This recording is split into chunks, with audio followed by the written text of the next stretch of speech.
कहानी के पार्ट 5 में हमने देखा था कि अरविंद ने सोनम को अयान के कॉन्सर्ट में देख लिया था। तो अब वह सोनम के घर आया और गुस्से में लाल पीला होकर लॉन में बैठा हुआ था। आज सोनम के चाचा का परिवार घर पर नहीं था, तो वो एक चौकीदार को रखवाली के लिए छोड़ गए थे। जब सोनम घर पहुंची तो अरविंद ने सीधे सवाल किया, कहाँ थी? रेस्टोरेंट से तो तुम बहुत पहले ही निकल गई थी ना? तो सोनम ने दूसरी तरफ देखते हुए कहा, मूड ठीक नहीं था, इसलिए यूं ही टहलने निकल गई थी। तभी अरविंद ने पूछा, कहाँ? सोनम ने कंधे उचकाते हुए कहा, कहीं नहीं, यहीं पास में ही थी। तो अरविंद उसके सामने चला आया और बोला, किसके पास थी? तो सोनम ने अब उसकी निगाहों में देखा और बोली, क्या मतलब? तभी अरविंद ने उसके कंधे पकड़ते हुए गुस्से से कहा, सब जानता हूं मैं, मेरे सामने इनोसेंट बनने के ढोंग मत करो। तो सोनम ने अपने कंधे झटक कर उसका हाथ हटाने की कोशिश करते हुए कहा, हाथ हटाओ, अब हाथ हटाओ अपने, और दूर रहकर बात करो मुझसे। तभी अरविंद ने एक हाथ उसके कंधे पर ही रखे रखा और दूसरे हाथ से उसका चेहरा ऊपर करते हुए बोला, मेरे करीब आना अच्छा नहीं लगता, मेरा छूना गलत लगता है। और जमील जमील के साथ उसकी बाहों में लिपटी हुई थी, उसकी गोद में बैठी थी। तुम्हें तब अच्छा लग रहा था? तो सोनम फटी आंखों से उसकी तरफ देखने लगी और खुद को छुड़ाने की कोशिश करने लगी, लेकिन अरविंद ने उसे नहीं छोड़ा और उसके चेहरे पर झुकते हुए बोला, मैं हाथ पर अपना हाथ भी रख दूं तो तुमसे बर्दाश्त नहीं होता? एक बार मेरे प्यार में पड़कर तो देखो, जमील को भूल जाओगे। अब उसने सोनम के गाल को चूमना चाहा तो घबराहट से कांपती हुई सोनम ने पूरी जान लगाकर उसे खुद से दूर धकेला, और तभी साथ ही साथ अरविंद के चेहरे पर एक मुक्का भी पड़ा, जिसकी वजह से वो सोनम से दूर हट गया।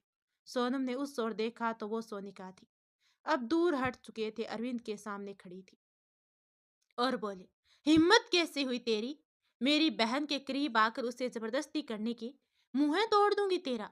शकल पहले ही कोई खास नहीं है, देखने लायक भी नहीं बचेगा।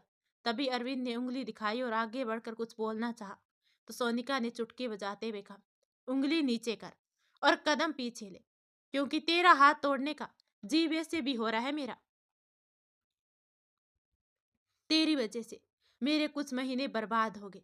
इतने दिनों में कितनी मस्ती करती, कहाँ घूमती, पर तेरी वजह से मैं बेड पर पड़ी हुई थी। आज ही होश आया और आते ही ये सब देखकर खून खोल गया।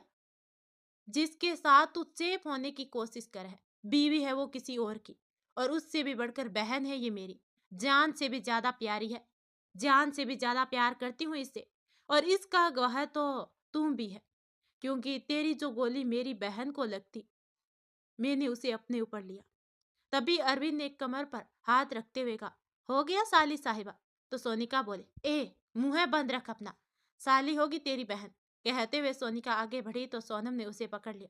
तभी अरविंद मुस्कुराते हुए बोला, तुम्हारी बहन ने जमील से अलग होने का फैसला कर लिया है और मैं जल्दी ही शादी करेंगे। तो सोनिका ने व्यंग्य से कहा, लंगूर अंगूर के सपने देख रहा है? तो अरविंद ने हंसते हुए कहा, मेरी बात पर यकीन नहीं है तो अपनी बहन से ही पूछ लो। सोनिका ने सोनम की ओर देखा तो सोनम ने नजरें चुरा ली। सोनिका उसके पास चली आई और बोली, क्या बात है, बता मुझे, ब्लैकमेल कर रही है तुझे? तो सोनम ने इनकार में सर हिला दिया। तो सोनिका ने पूछा, फिर प्रॉब्लम क्या है? क्या उल जुलूल बक रहा है ये? उधर प्रदीप सोनिका को घर पर ना पाकर वहीं चला आया। अब दरवाजे से अंदर आकर सोनिका के पास खड़ा हो गया। तभी अरविंद ने हंसते हुए कहा, ये सच्चाई है, बक नहीं रहा हूँ साली साहिबा। तो सोनिका कहती है, खबरदार जो मुझे साली बोला। कहते हुए सोनिका ने अरविंद के मुंह पर मुक्का मारना चाहा तो प्रदीप ने उसे पकड़ लिया।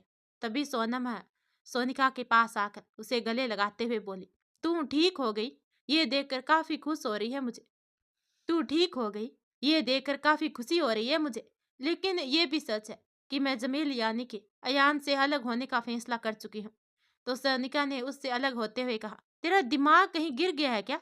होश में तो है ना? इन सब इन इस सनकी से शादी करेगी तू, इतने अच्छे इंसान को छोड़कर?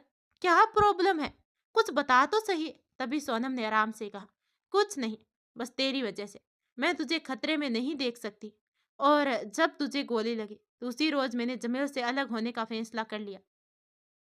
तो सोनिका ने उसकी बाहें पकड़ते हुए कहा, गोली लगी तो ना? अब तो मैं ठीक हूँ, अब सब ठीक है, जैसा था वैसा ही रहेगा। सोनम ने कहा नहीं। सोनम ने उसके हाथ हटाते हुए कहा, अयान की वजह से तुझे गोली लगी, मैं उसे माफ नहीं कर सकती, नहीं कर सकती, नहीं रह सकती मैं उसके साथ, नहीं चाहिए ऐसा रिश्ता जिसकी वजह से हमेशा हम पर खतरा मंडराता रहे। तभी सोनिका ने उसे अपनी ओर घुमाते हुए कहा, तुझे ऐसा रिश्ता नहीं चाहिए तो फिर जो खुद जीता जागता खतरा है वो कैसे चाहिए?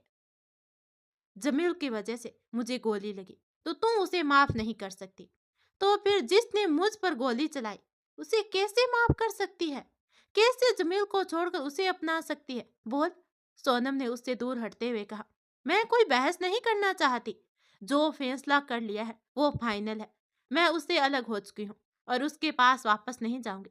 तभी सोनिका ने उसके सामने आते हुए कहा, क्यों नहीं जाएगी? वजह मैं थी ना, मेरी वजह से अलग हुई थी ना, तो अब मैं पूरी ठीक हूँ। मैं उसकी कोई गलती मानती ही नहीं हूँ, फिर भी उसे माफ किया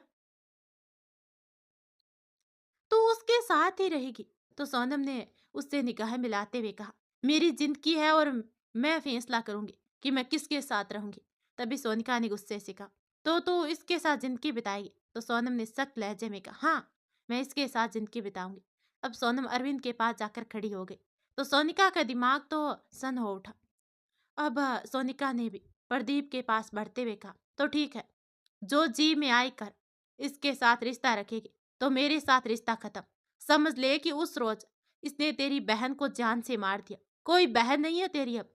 सोनिका ने कहा, चलो प्रदीप, जरूरत नहीं है किसी को मेरी। सोनिका ने कहा और अरविंद को घूरते हुए प्रदीप के साथ बाहर निकल गई। उसके जाते ही अरविंद ने सोनम का हाथ पकड़ा और बोला, अच्छा लगा मुझे। तो सोनम ने अपना हाथ खींच लिया और आंसू भरी निगाहों से उसे देखते हुए बोली, तुम्हें मैं कभी नहीं अपना सकती, तुम्हारी वजह से मुझसे मेरे सारे रिश्ते छिन गए, मेरी बहन और मेरा प्यार जमील। जमील का नाम सुनते ही अरविंद का दिमाग गर्म हो उठा और वो सोनम का हाथ पकड़ अपने करीब खींचते हुए बोला, प्यारा, जमील, कितनी बार कहा है कि उसका नाम मेरे सामने मत लिया करो। अब सिर्फ और सिर्फ मैं रहूंगा तुम्हारी जिंदगी में और ये प्यार का भूत भी उतार देता हूँ।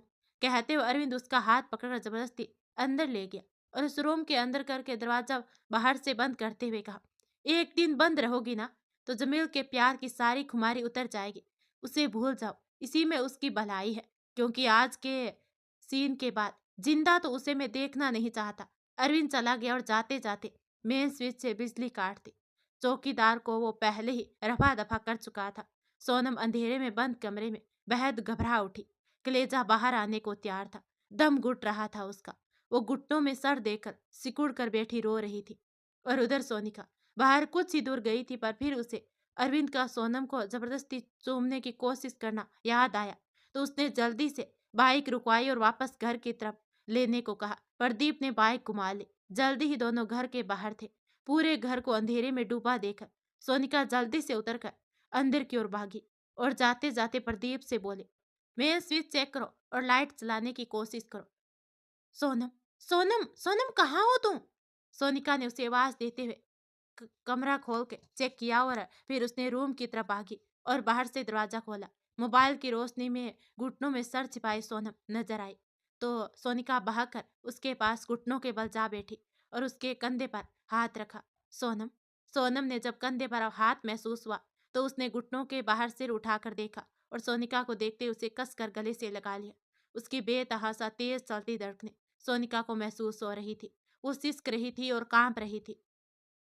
अब लाइट जल चुकी थी और प्रदीप भी रूम में चला आया था। सोनिका चुपचाप सोनम की पीठ और सिर थपथपा रही थी। प्रदीप सोनिका के चेहरे पर आते जाते भाव को देख रहा था। उसने पानी का गिलास लाकर सोनिका को दिया तो सोनिका ने सोनम को खुद से अलग करके पानी दिया। सोनम ने पानी पी लिया तो सोनिका ने उसके चेहरे को हथेलियों से भरते हुए कहा, ठीक है तू? तो सोनम ने सिर हिलाकर सहमति जताई तो सोनिका बोली, उठ, चल बेड पर सोते हैं। सोनम उठकर बेड पर आ गई तो सोनिका भी उसके बराबर में लेट गई और प्रदीप को वहां से जाने का इशारा किया। प्रदीप इशारे में ही उसे बताया कि नीचे ही रुकेगा तो सोनिका ने पलकें झपका दी। अब सुबह मुँह अंधेरे ही अरविंद सोनम के घर पहुंचा तो सोनिका दरवाजे पर ही नजर गड़ाई हुई थी। अरविंद को देखते ही वह उठी और उसकी कॉलर पकड़कर उसे धक्का देते हुए दरवाजे पर लगा दिया। और फिर पीछे पलटकर उस पर लगातार गुस्से बरसाने लगी। अरविंद उसे रोकने की कोशिश कर रहा था, पर वह अपने हाथ और पैर नॉन स्टॉप चलाए जा रही थी। अब वह बोली, मेरी बहन को अंधेरे में बंद करेगा, जान ले लूंगी तेरी। उसे कुछ हो जाता तो? कहता है कि शादी करेगा, पहले इज्जत तो करना सीख ले। वो डरती है अंधेरे से, दम घुटता है उसका, कमीने मर जाती वो। अगर रात भर से उसे यूं ही छोड़ दिया जाता तो? उससे नाराज होने का ये मतलब नहीं है कि कोई उसे परेशान करेगा और मैं चुपचाप बर्दाश्त कर लूंगी। नाराजगी अपनी जगह है और प्यार अपनी जगह है। उसके साथ अगर कोई भी वाहियात हरकत करने की कोशिश की तो देख लियो। तभी प्रदीप उठकर वहां आ गया और सोनिका का हाथ पकड़कर उसे पीछे खींच लिया। तो भी वह जबरदस्ती आगे बढ़ते हुए बोली, छोड़ो मुझे, तुम भी मारो इसे, न कि मुझे रोको। प्रदीप ने उसे दूर करते हुए कहा, रहने दो, उसका भूत अब उतर चुका होगा। तभी अरविंद ने सोनम के कमरे का दरवाजा खोला तो सोनिका फिर उस ओर बढ़ी और बोली, जा यहाँ से, उसके पास जाने की कोशिश मत कर, सोने दे उसे। अरविंद उसे देखते हुए बोला, मुझे नहीं मालूम था कि उसे अंधेरे से प्रॉब्लम होती है, वरना मैं ऐसा कभी नहीं करता। देखने दो कि वो ठीक है या नहीं। तो सोनिका गुस्से में उफनती हुई बोली, नहीं देखने दूंगी।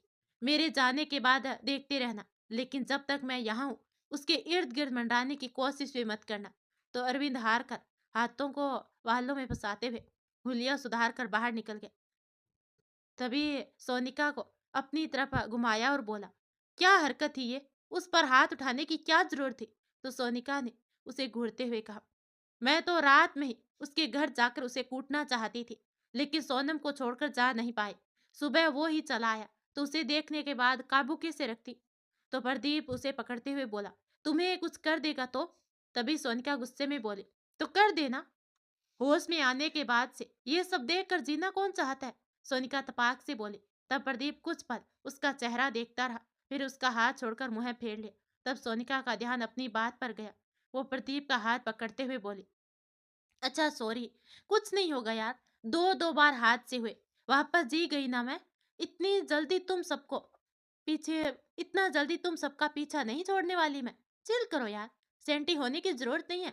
वो अरविंद कुछ नहीं करेगा, हम में से किसी को भी। वो भी जानता है कि हम में से किसी को भी हाथ लगाया तो सोनम उसी दिन उसे छोड़ देगी। प्रदीप उसका चेहरा देखता रहा तो वह उसकी बाहें पकड़ते हुए बोले, हो गया ना यार, माइंड पहले से ही अपसेट है, अब तुम अभी भी गुस्सा हो जाओगे, बाद में होना ना।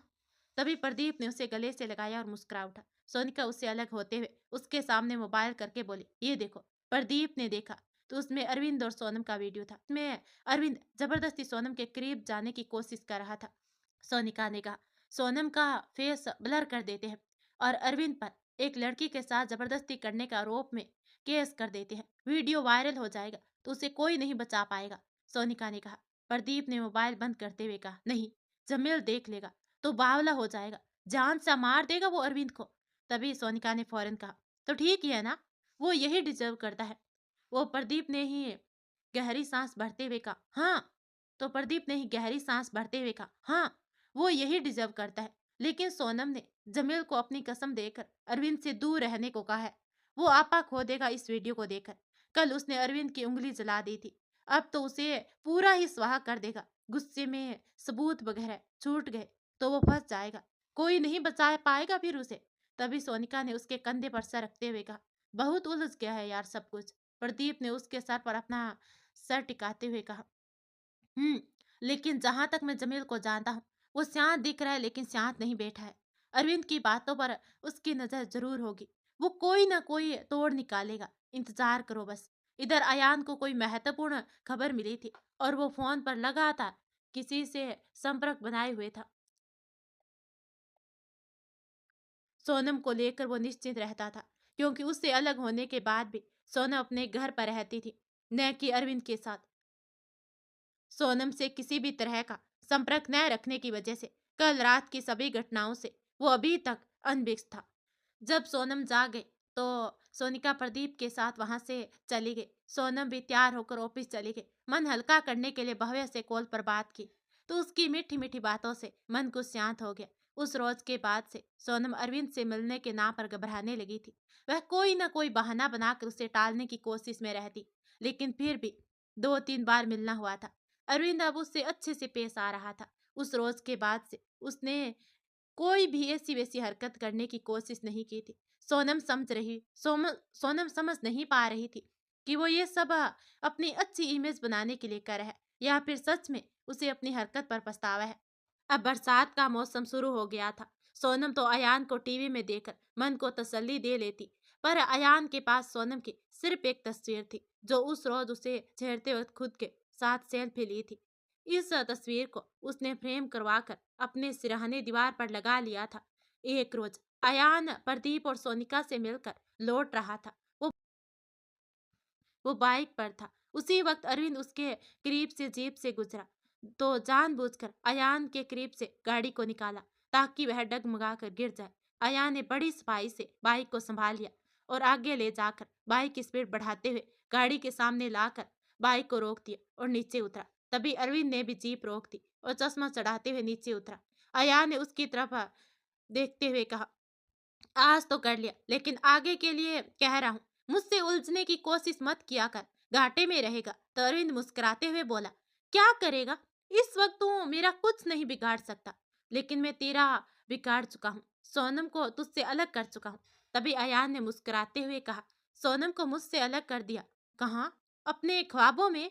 अपनी पहली बात की, वो मुझसे अलग नहीं हुई, सिर्फ अपने घर पर गई है।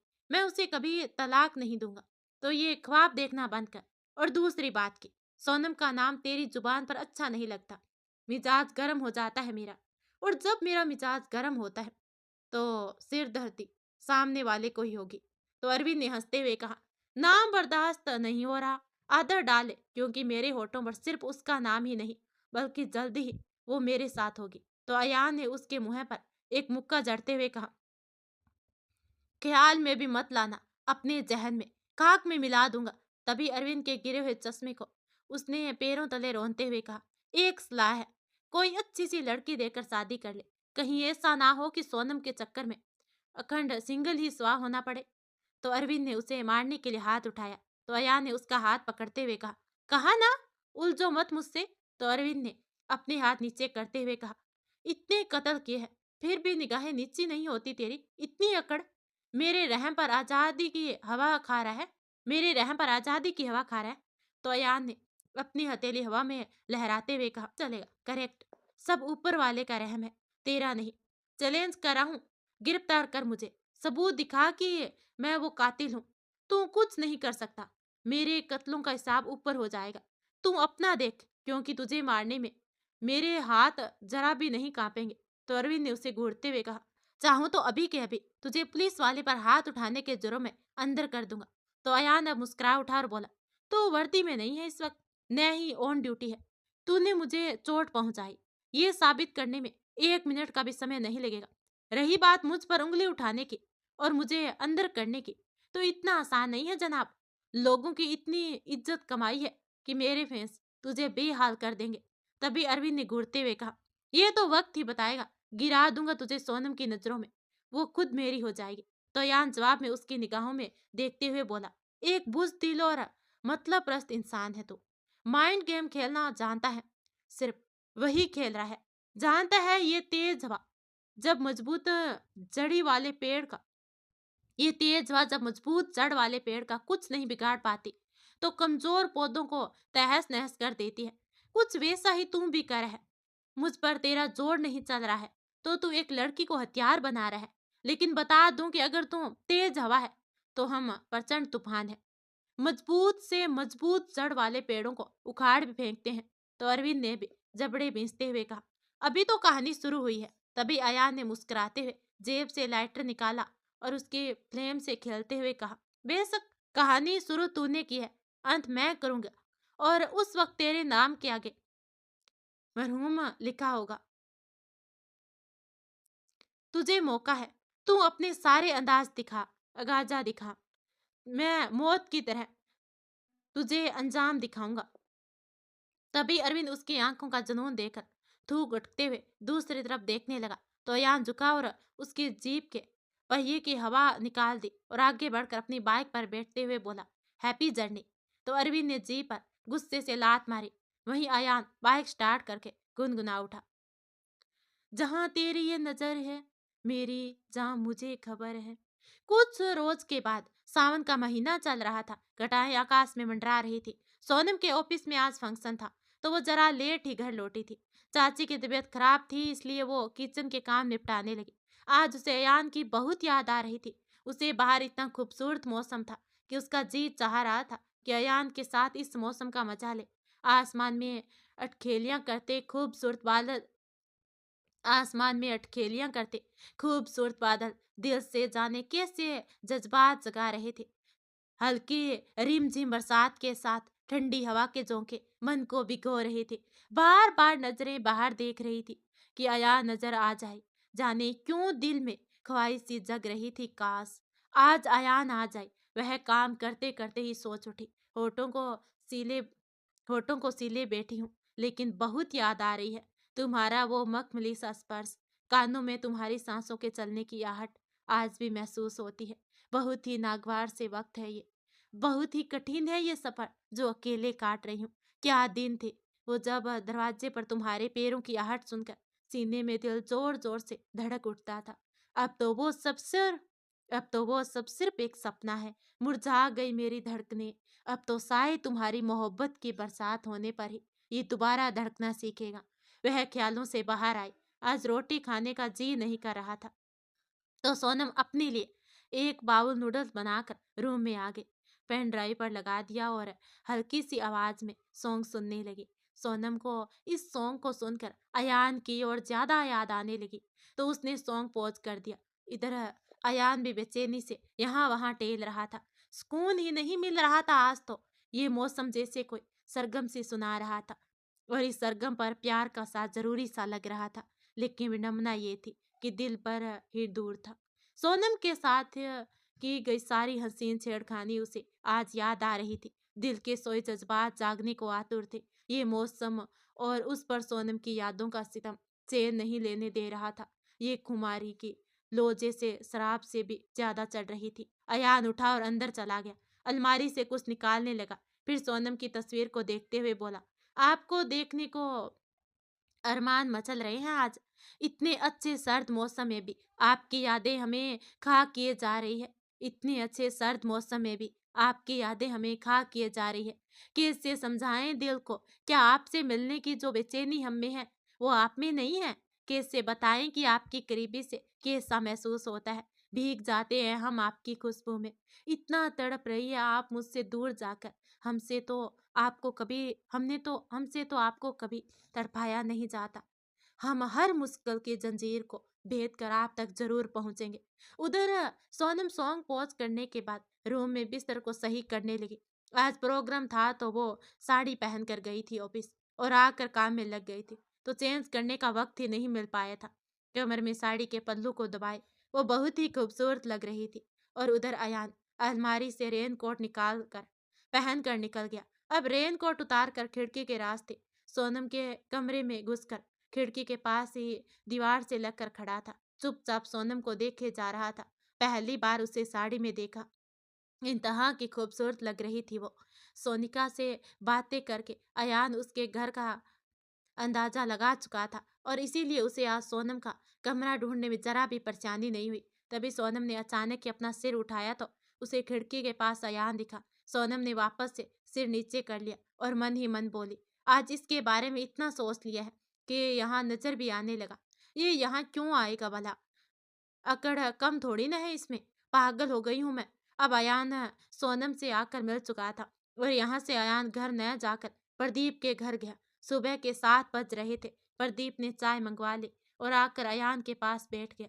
सबने अपने अपने कप उठा लिए और चाय पीने लगा।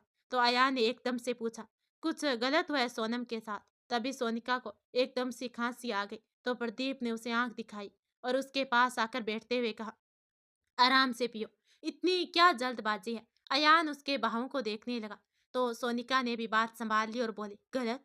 क्या गलत हुआ? किसने किया है? मैं हाथ पैर तोड़ दूंगी उसके, जिसने भी उसके साथ कुछ गलत किया होगा। अयान उसे देखते हुए बोला, रिलैक्स, मैं पूछ रहा हूँ क्योंकि मुझे लगता है कि वो किसी को कुछ बताए या ना बताए, आपको जरूर बताएगी। तो सोनिका ने फौरन कहा, नहीं, मेरी तो इन दिनों उससे कोई बात नहीं हुई। मैं उससे नाराज हूँ क्योंकि वो आपसे अलग हो गई। तो प्रदीप ने अब अयान को देखते हुए पूछा, तुझे ऐसा क्यों लग रहा है?